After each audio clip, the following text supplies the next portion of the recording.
어떤 청년이 그 엄마와 단둘이 사는데 국가시험 준비를 한다고 방에 들어가서 수년째 나오지 않는 겁니다.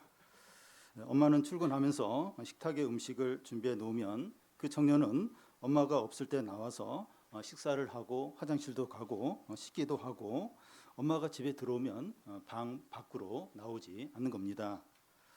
외출도 하지 않고 친구도 만나러 나가지 않습니다. 엄마는 아들의 얼굴을 못 본 지 수개월째 됩니다. 이 청년은 국가시험을 준비한다기보다는 시험 준비한다는 명목으로 방 안에 고립되어 운둔하고 있는 거죠. 누가 이 청년을 가두어 놓은 것이 아닌데 자기 스스로를 가두어 놓고 자유가 없이 지내는 겁니다. 서울시에 이런 고립 운둔형 청년들이 전체 청년 중에서 4.5%인데 12만 9천 명 정도가 된다고 합니다. 실직을 했거나 취업에 실패를 했거나 심리적인 어려움을 겪거나 사람들과의 관계 형성에 어려움이 원인이라고 합니다. 이런 운둔형 고립형 이 청년들이 밖으로 나오도록 이 가족들의 이해와 노력이 필요하고 사회적인 지원도 있어야 합니다. 인류 역사의 흐름은 그 모든 억압으로부터 해방되어 자유를 추구하는 쪽으로 가고 있습니다. 1962년 영국 청교도 신자 102명이 메이플라워를 타고 미국 신대륙에 건너오게 되는데 신앙의 자유를 위해서입니다. 그들을 통해서 미국의 건국이 이제 되었다고 이제 할 수 있습니다.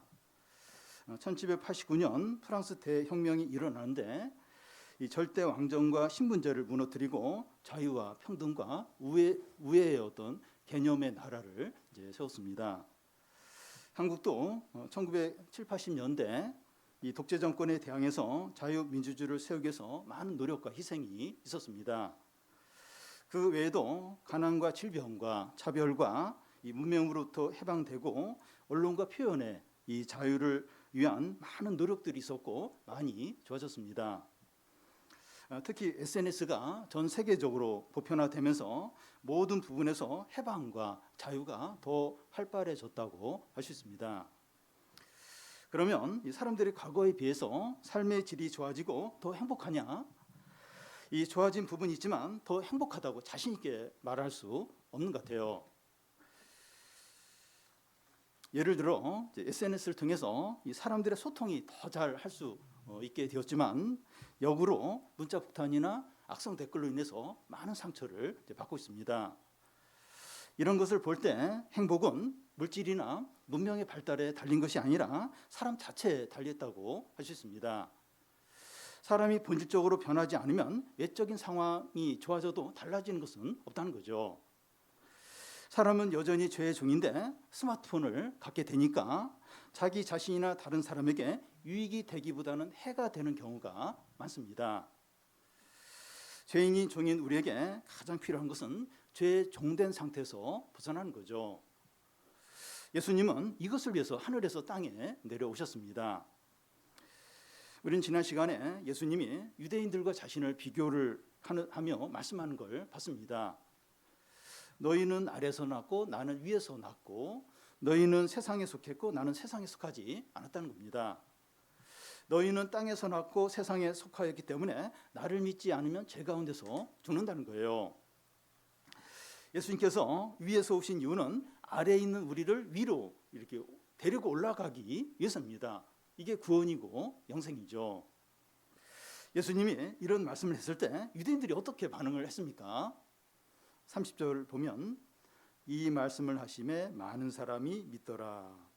많은 사람들이 예수님 말씀을 믿었어요. 의외. 어렵다 하면서 안 믿을 수도 있고 거부할 수도 있는데 믿는 거예요. 예수님 말씀을 믿는 겁니다.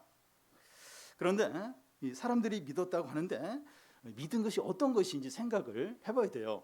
왜냐하면 나중에 이 사람들이 예수님을 안 믿어요. 또 안 믿는 것이 드러나게 됩니다.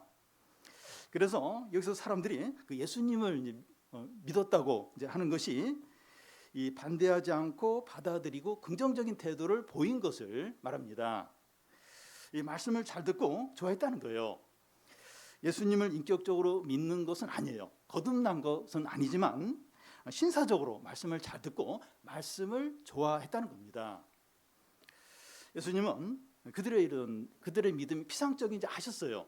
근데 거부하지 않고 그들이 온전한 믿음을 갖도록 이렇게 이끄십니다. 그래서 오늘 말씀은 이런 사람들을 대상으로 예수님이 이제 하시는 이제 말씀입니다. 31절, 32절을 한 절씩 교대하겠습니다.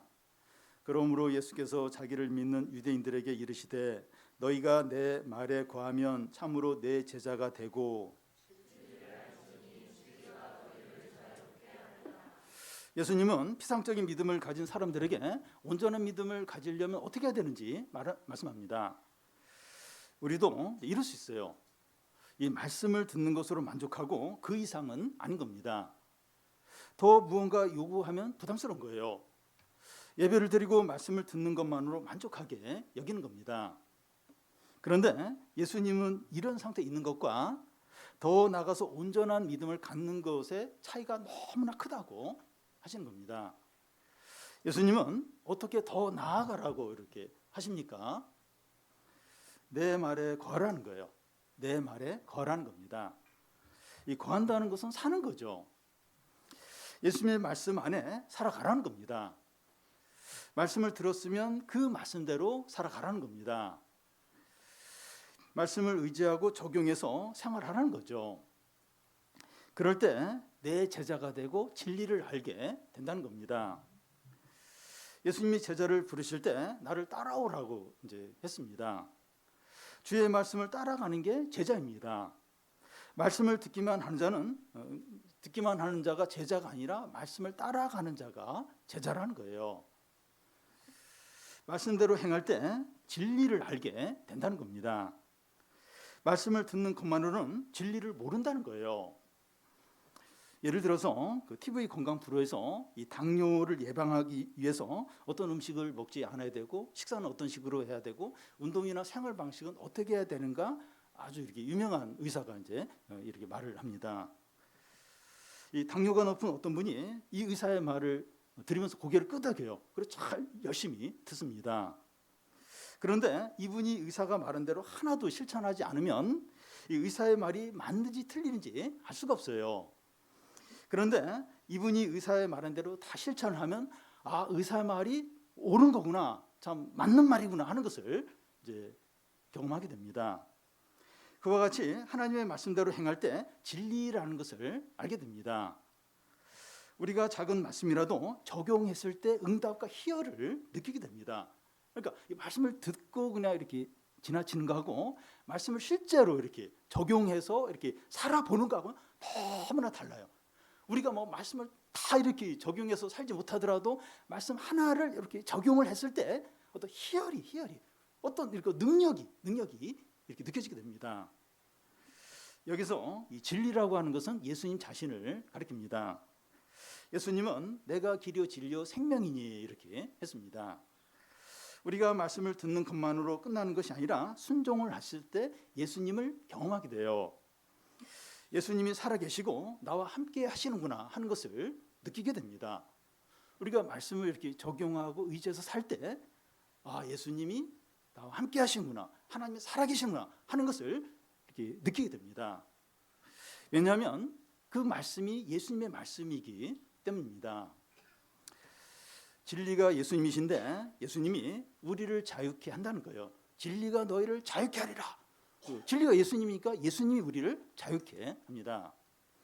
우리는 여러 가지 것들에 매여 있고 끌려다니고 지배당하고 있습니다. 사람의 인정에 매여 있고 돈 버는 것에 매여 있고 학교 성적에 끌려다니고 외모에 매여 있고 질병에 매여 있고 막연한 두려움에 지배당할 수 있습니다. 뭔가에 매여 있다는 것은 그것이 우리에게 주도권을 가지고 있다는 거죠. 뭔가에 매여 있다. 그러면 그 매여 있는 그것이 이제 주도권을 우리에 대해서 갖고 있는 겁니다. 그것의 종이라고 할 수가 있어요. 매여 있는 게 뭐 사람이든지 뭐 돈이든지 명예든지 그거에 이제 종으로 이제 있는 겁니다. 그런데 우리가 매여 있는 것에 하나님의 말씀을 적용을 하면 자유함을 느끼게 됩니다. 예를 들어서 이 사람의 평가에 너무 매여 있는 거예요. 사람이 나에게 하는 말에 너무나 이제 매여 있는데 그 부분에 이 고린도전서 4장의 말씀 바울이 이제 이렇게 하는 말인데 나는 사람의 평가를 작게 여기고 하나님의 평가만을 중요시 여긴다. 이런 말을 딱 이렇게 자기한테 이제 적용을 하면 더 이상 사람들에게 덜 매이게 된다는 거예요. 너무 사람들의 말에 이렇게 막 지나치게 민감하게 덜 이제 된다는 겁니다. 이 돈 버는 것 때문에 스트레스를 너무 많이 받아요. 너무나 걱정하고 거기에 너무 매여 있는데 그의 나라와 그의 의를 구하라. 그리하면 이 모든 것을 더하여 주리라. 이 마태복음 6장 말씀을 적용을 하는 거예요. 그 말씀을 다 적용해요. 그러면 먹고 사는 문제에 덜 매이게 된다는 겁니다. 하나님이 그 어떤 어려움보다 더 크고 강하시기 때문에 하나님의 말씀을 적용하면 자유함을 느끼게 됩니다. 이 말씀을 적용하면 그 전과가 달라요. 저도 이제 걱정하고 염려할 때가 많은데 이렇게 말씀을 읽거나 또 설교 준비를 하면서 그 말씀을 딱 이렇게 걱정하는 것을 딱 적용을 하면 한순간에 마음이 편안해지고 자유함을 느끼게 됩니다. 어려움은 그대로 있어요.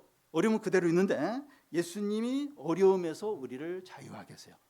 하나님의 말씀이 어려움은 똑같아요. 상황은 여전히 힘들어요. 그런데 우리를 거기서 해방시키고 자유하게 이제 하십니다.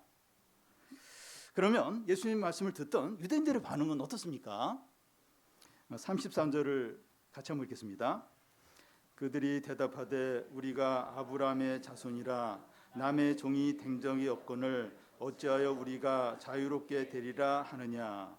유대인들은 조상 때부터 다른 나라에 많이 지배를 받았습니다.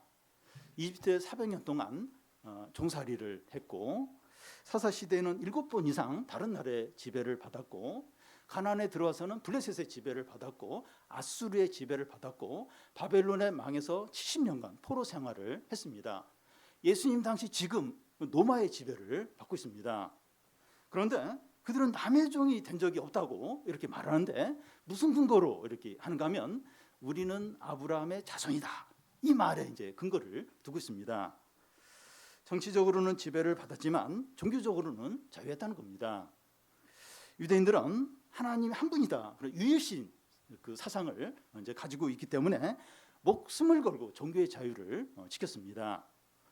유대 나라가 로마의 지배를 받을 때 종교 부분에 워낙 이렇게 막 너무 민감하게 반응하니까 로마 황제도 그 유대인의 종교에 대해서는 터치를 안 했어요. 그냥 성전 예배 잘 드리도록 그냥 인정을 해줘서 아무런 방해를 받지 않고 성전 예배를 유대인들은 그대로 지킬 수 있었습니다.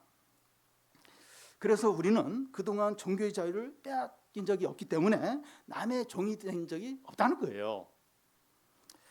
유대인들의 선민의식과 자기 종교에 대한 우월감이 얼마나 강한지 모릅니다. AD 70년 로마 군대에 의해서 유대 나라가 함락이 될 때 마지막 항전하던 곳이 마세다 요새인데 3년을 버티다가 이제 로마 군대가 이제 진입해요. 들어가 보니까 690명이 다 자결을 했어요. 그리고 제단에는 마지막 제물이 불타고 있었다고 합니다. 마지막 죽는 순간까지 이게 제사를 드리는 그런 이제 민족입니다. 우리는 아브라함의 자손이고 선택받은 백성이고 거룩한 백성이라는 우월감이 대단해서 대단해. 이방인들 개로 여기고 이방인들하고 뭐 교제도 안 하고 식사도 안 하고 혹시 부정될까봐 어떤 우월감, 자부심 이게 막 엄청난 민족입니다. 그들은 안식일을 철저히 지켰어요. 성전 예배와 율법과 정결을 철저하게 지켰습니다. 그런데 예수님이 이런 유대인들에게 진리가 너희를 자유케 하리라 하니까 발끈한 거예요. 발끈합니다. 자유롭다고 하는 것은 누구의 종살이를 이제 종상태에 있다고 하는 말인데 우리는 남의 종이 된 적이 없다는 거예요. 그동안 우리는 종교의 자유를 목숨을 걸고 지켰기 때문에 진리로 자유롭게 될 필요가 없다는 거죠. 그들은 예수님이 이 말씀을 하시기 전까지 그 예수님 말씀을 들으면서 좋다 참 그렇게 반응을 했습니다. 그런데 그들이 무언가의 종이 된 것처럼 말씀하시자 발끈하면서 너무나 불쾌하게 여긴 거예요. 화를 내는 겁니다. 그런데 유대인들의 이런 모습이 우리의 모습일 수 있습니다. 이 전통적인 교회는 주일 성수와 새벽 기도와 봉사하는 거 11조를 아주 중요하게 여깁니다. 이런 것이 문제가 있다는 말을 하는 것이 아닙니다. 문제는 이런 것들을 철저히 잘 지키는 것으로 만족하고 자부하고 우월감을 갖는다는 거예요. 그러면서 이 말씀대로 행하고 주님의 제자로 사는 것은 약하거나 없는 겁니다. 예배를 잘 드리고 기도를 열심히 하는데 말씀대로 순종하고 주님의 제자로 사랑하고 이웃을 사랑하고 공의를 행하는 부분은 약하거나 없는 겁니다.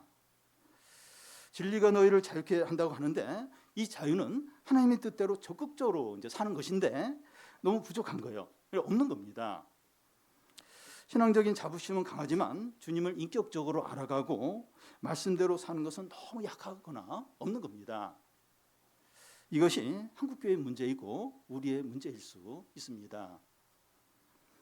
그런데 예수님은 누구의 종된 적이 없다고 발끈하는 유대인들에게 무엇이라고 말씀합니까? 34절을 같이 한번 읽겠습니다. 예수께서 대답하시되 진실로 진실로 너에게 이르노니 죄를 범하는 자마다 죄의 종이라. 진실로 진실로 두 번이나 이제 반복을 하면서 예수님 지금 하시는 말씀을 아주 강조하면서 말씀하는데 죄를 범하는 자마다 죄의 종이라는 겁니다. 여러분, 이 죄라고 하는 것은 뭐 결핍이나 상처나 교육을 받지 못한 어떤 결과물이 아닙니다. 죄는 세력이에요. 사람을 지배하고 왕노릇합니다. 죄는 한두 번 짓고 끝나는 것이 아니라 사람을 지배해요. 사람에게 왕노릇을 합니다. 사람이 죄를 통제하는 것이 아니라 죄가 사람을 통제합니다. 내가 뭐 죄를 지을 수도 있고 아니 그게 아니에요. 죄가 그 사람을 통제합니다. 이 둘이 싸워서 지는 쪽이 이기는 쪽에 종이 이제 되는데 사람이 죄와의 싸움에서 져서 죄의 종이 이제 됩니다. 모든 사람이 죄를 범하였으면 하나님의 영광이 이르지 못하였다 하고 의인은 넘나니 하나도 없다고 이제 합니다. 모든 사람이 죄의 종이에요. 종은 비참해요. 절망적일 수밖에 없습니다. 그런데 모든 사람이 죄를 지어서 죄의 종인 상태에 있는 겁니다. 세상에 전쟁과 범죄와 재난과 사고가 가득하고 각 사람에게 고통과 불행과 슬픔과 절망이 가득한 이유가 여기에 있습니다. 모든 사람이 죄를 지어서 죄의 종 상태에 있는 거예요. 그래서 외부적으로 뭘 바꾸고 해도 어떤 본질적인 변화가 없는 거예요. 여전히 고통과 불행과 전쟁과 싸움과 미움이 가득한 겁니다. 유대인들은 성전 예배와 안식일과 율법조항을 철저히 지켰는데 이런 것들로는 죄를 이길 수 없는 겁니다. 우리가 모태신앙이고 주일 성수를 하고 또 성경 지식이 있고 봉사를 잘 하는 것으로는 죄를 이길 수 없습니다. 이게 필요 없다는 게 아니라 이거 자체를 잘하는 것으로는 죄를 이길 수 없습니다. 실제로 말씀에 따라 살아야 되고 진리이신 예수님을 경험하며 살아야 되죠. 예수님이 우리와 함께 하셔야 죄를 이길 수 있습니다. 종은 비참해요. 종은 비참합니다. 그래서 예수님은 이 종과 아들을 비교를 해서 말씀합니다. 35절을 같이 한번 읽겠습니다. 종은 영원히 집에 거하지 못하되 아들은 영원히 거하나니. 종은 한 집에 오래 살지 못하고 다른 집으로 다른 주인에게 팔려서 다른 집에 거하기도 하지만 아들은 오랫동안 집에 거합니다. 여기 집은 그 하나님 나라고 천국을 말합니다. 죄의 종은 천국에 들어가지 못할 뿐만 아니라 영원한 멸망을 당한다는 거예요. 하나님의 은혜가 완전히 차단된 어두운 곳에서 이를 갈며 영원히 고통 가운데 있는다는 겁니다. 그런데 이 세상에 보면 이 죄의 종으로 살든지 그리스도의 종으로 사는지 차이가 없고 이 돈이 많은 사람이 더 잘 누리고 더 행복한 것 같습니다. 그런데 눈에 보이는 것들이 다 사라질 때가 오는데 그때 죄의 종은 무서운 심판을 받아서 지옥에 가고 아들은 영광 가운데 천국에 들어가게 된다는 겁니다. 그러면 여기서 중요한 게 뭔가 하면 어떻게 죄의 종에서 해방되어 아들이 될 수 있느냐 하는 겁니다. 어떻게 죄의 종에서 아들이 될 수 있느냐 하는 게 이제 중요합니다. 36절을 같이 한번 읽겠습니다. 그러므로 아들이 너희를 자유케 하면 너희가 참으로 자유로우리라. 종은 아무리 선행을 하고 좋은 일을 해도 여전히 종입니다. 아들이 이 종을 자유롭게 해야 돼요. 그래야만 이 종들이 자유롭게 됩니다. 아들이 어떻게 종들을 자유롭게 합니까? 아들이 죄의 종이 되어서 모든 죄의 짐을 해결해야 합니다. 우리의 죄를 대신해서 예수님이 십자가에 달려 죽으심으로 우리가 죄의 종에서 해방되어 자유하게 되는 거죠. 예수님의 십자가 죽음이 죄와 사단과 죽음을 이겼습니다. 지는 자는 이기는 자의 종이 된다고 했는데, 전에는 우리가 죄에 져서 죄의 종이었는데 예수님이 십자가로 이 죄를 이겨요. 죄를 이기셔서 우리가 그리스도의 종이 이제 됩니다. 우리는 예수님을 믿음으로 이제 이런 일이 이렇게 이제 바뀌게 되는 거죠. 그런데 아들이 너희를 자유케 하면 너희가 참으로 자유하리라 이렇게 하는데, 우리가 그리스도의 종이 된 것이 자유하게 된 것이라는 겁니다. 그러니까 그 아들이 그 너희를 자유케 하리라 하는데, 우리가 이제 죄 중에서 그리스도의 종으로 바뀔 때 우리가 그리스도의 종이 된 게 우리가 자유케 된 거라는 겁니다. 예를 들어서 애완견 예를 들겠는데요.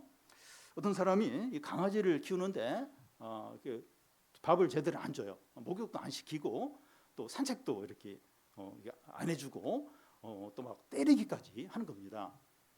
요즘 뉴스에 강아지를 뭐 100마리, 200마리 막 이렇게 사육하면서 막 이렇게 제대로 이렇게 돌보지도 않고 그래서 막 굉장히 불결한 가운데 그게 이제 한 번씩 뉴스에 나와요. 그런 식으로 막 개를 학대하는, 강아지를 학대하는 이제 그런 사람이 있는 거예요.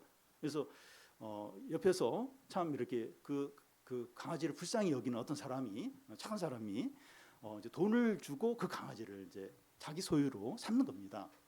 그러면 강아지는 이제 그 주인이 바뀌었어요. 그렇지만 그 좋은 주인을 만나면서 자유하게 되는 거죠. 자유는 참으로 가치 있는 겁니다. 너무나 중요한 것이죠. 기독교의 전통을 가진 미국은 그동안 자유를 위해서 싸웠다고 할 수 있습니다.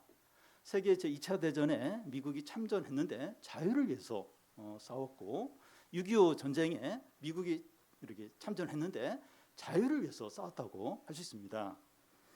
그런데 지금 미국은 트럼프가 등장하면서 국가 이익, 자기 국가 이익을 위해서 싸우는 것 같습니다. 자유는 참으로 이제 가치 있는 건데, 자기 이익과 행복과 만족을 마음껏 추구하는 게 자유가 아닙니다. 이건 방종이죠. 방종이고 탐욕입니다.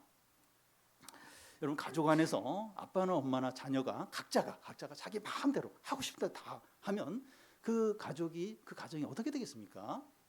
마음대로 하는 거예요. 아빠도 마음대로, 엄마도 마음대로, 애들도 마음대로 통제 안 받고 자기가 하고 싶은 대로 다. 그 집안이, 그 가정이 어떤 가정이 되겠습니까?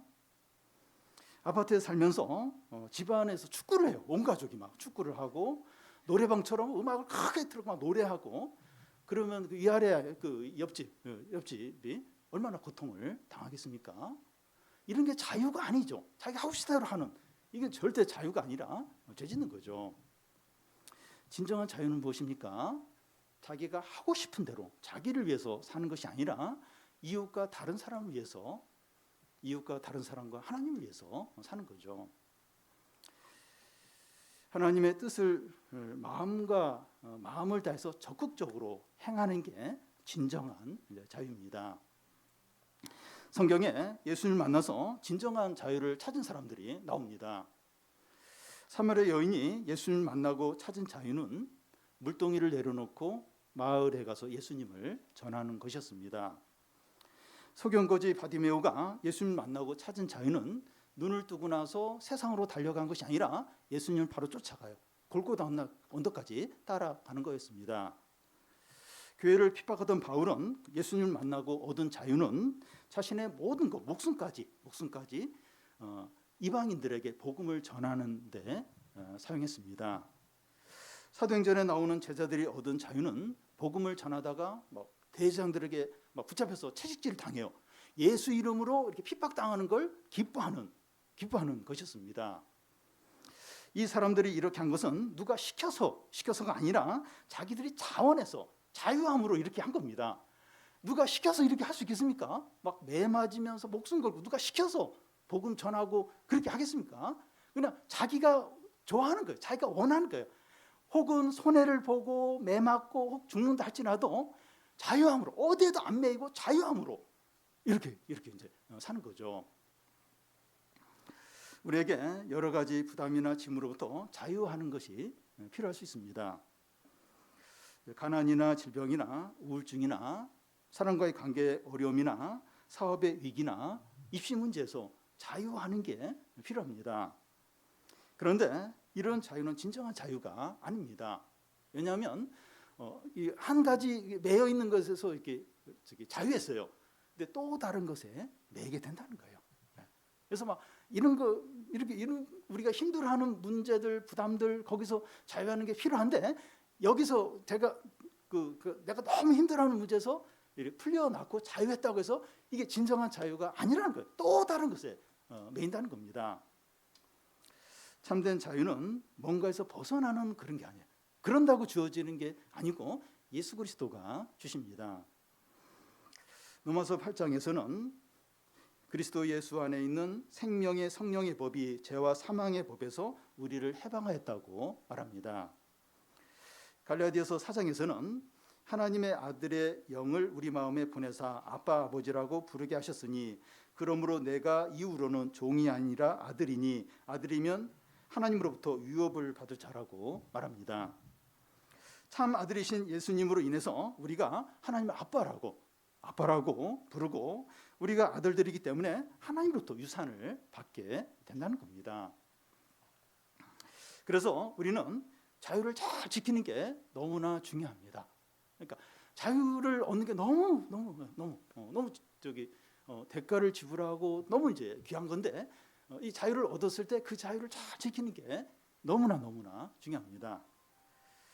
갈라디아서 5장에 보면 그리스도께서 우리를 자유롭게 하려고 자유를 주셨으니 그러므로 굳건히 서서 다시는 종의 멍에를 매지 말라 합니다.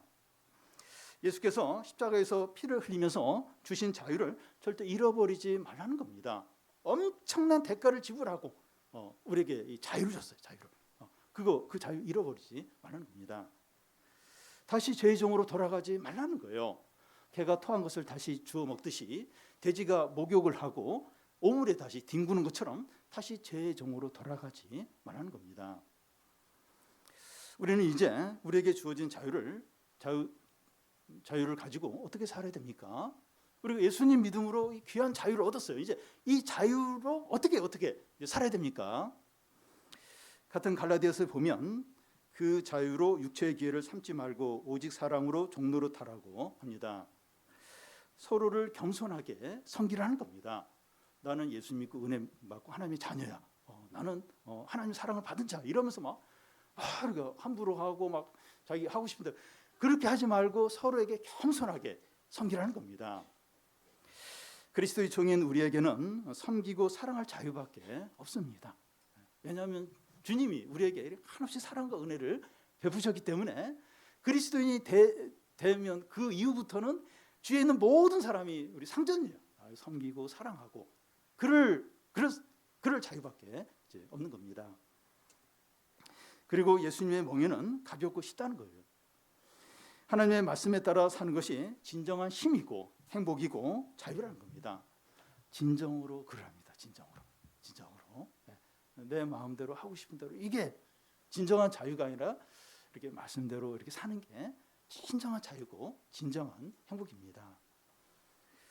이제 우리에게 하나님 뜻대로 살 자유가 무한대로 주어져 있어요. 무한대로 이 자유가 주어져 있습니다. 그런데 하나님의 뜻이 너무 좁지 않아요? 하나님 뜻하면 너무 좁은 것 같은 느낌이 드는데 그렇지 않아요. 하나님만치 크고 풍성하고 광대하고 다양한 분이 없습니다. 하나님만큼 크신 분이 그만큼 하나님의 뜻은 크고 넓고 다양하고 풍성하죠. 좁은 것은 우리 자신이에요. 우리가 얼마나 좋고 이기적인지 모릅니다. 우리는 내가 이렇게 참 이렇게 넓고 하나님 너무 좁고, 절대 우리가 너무 좁아요. 우리가 우리 그 하고 싶은 대로 하면 얼마나 이기적이요. 다른 사람에게 얼마나 해가 되는지 모릅니다. 그런데 우리가 이게 하나님 뜻대로 이렇게 하나님 기뻐하시는 대로 하면 그게 얼마나 풍성하고 유익하고 얼마나 귀한 일인지 모릅니다. 아무 죄도 없으신 하나님의 아들 예수 그리스도의 피값으로 우리가 이 자유를 얻었는데, 이웃과 하나님을 위해서 적극적으로 사용해서 말할 수 없는 기쁨과 행복과 영광과 구원을 누리시기 바랍니다.